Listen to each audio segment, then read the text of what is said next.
बिहार शरीफ के श्रम कल्याण केंद्र के मैदान में 20 अप्रैल को छत्रपति शिवाजी महाराज सामाजिक समरसता अभियान का आयोजन किया जाएगा। शुक्रवार को IMA हॉल में इंजीनियर प्रणव प्रकाश ने कार्यक्रम की जानकारी दी। उन्होंने बताया कि अभियान का मूल उद्देश्य शिवाजी महाराज के जीवन से प्रेरणा लेते हुए समाज में सामाजिक समरसता बढ़ाना है। समाज के सभी वर्ग के लोग उनके आदर्शों का पालन करते हैं। उनके कार्यों के बारे में जानकारी देने के लिए कार्यक्रम का आयोजन किया गया है। हालांकि जानकारों की माने तो यह कार्यक्रम चुनावी शंखनाद के रूप में देखा जा रहा है। इंजीनियर प्रकाश पहले भी चुनाव लड़ चुके हैं। सूत्रों की माने तो वे फिर से विधानसभा चुनाव की तैयारी में जुट गए हैं। देखिए, 20 अप्रैल 2025 रविवार बिहार शरीफ के श्रम कल्याण केंद्र में एक बहुत बड़े अभियान की, महत्वाकांक्षी अभियान की शुरुआत हो रही है, जो अपने आप में अनूठी है, पहली है। यहाँ पे हम छत्रपति शिवाजी महाराज सामाजिक समरसता अभियान की शुरुआत कर रहे हैं। आप तो जानते हैं नालंदा ज्ञान की धरती है, यहाँ की ज़मीन भी बहुत उर्वर है और यहाँ के लोगों का दिमाग भी बहुत, मानस भी बहुत उर्वर है। इसी उर्वरता का परिणाम है कि हमने कई नई धाराएं यहाँ से चलाई।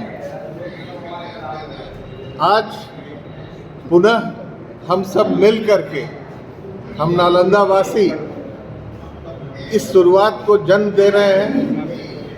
यहाँ हम ये बताना चाहते हैं कि छत्रपति शिवाजी महाराज न सिर्फ एक अप्रतिम योद्धा थे, बल्कि वो शायद भारत के पहले ऐसे प्रशासक थे जिन्होंने व्यवस्थित ढंग से शासकीय व्यवस्थाएं स्थापित की। इसका उदाहरण है सत्ता का विकेंद्रीकरण। उन्होंने अपनी रियासत को प्रांतों में बांटा और प्रांतपति नियुक्त किए। प्रांतपति मतलब आज के CM।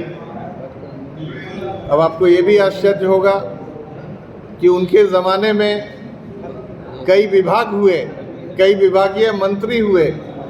8 विभाग हुआ करते थे, जिसमें आर्थिक विभाग होता था, रक्षा मंत्रालय होता था, जैसे आज रक्षा मंत्रालय, रक्षा विभाग होता था। तो ऐसे विराट, दूरदर्शी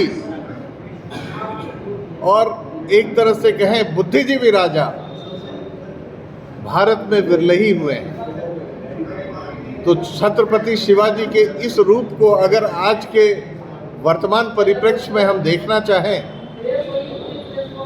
तो ये बहुत ही समसामयिक लगेंगे, चाहे ये राजनीति हो या प्रशासन हो। तो हम चाहते हैं कि उनकी ये नीतियाँ स्थापित हों, उनके विचार लोगों तक पहुँचे और हम उसे आत्मसात करके एक नए भारत की पहल करें।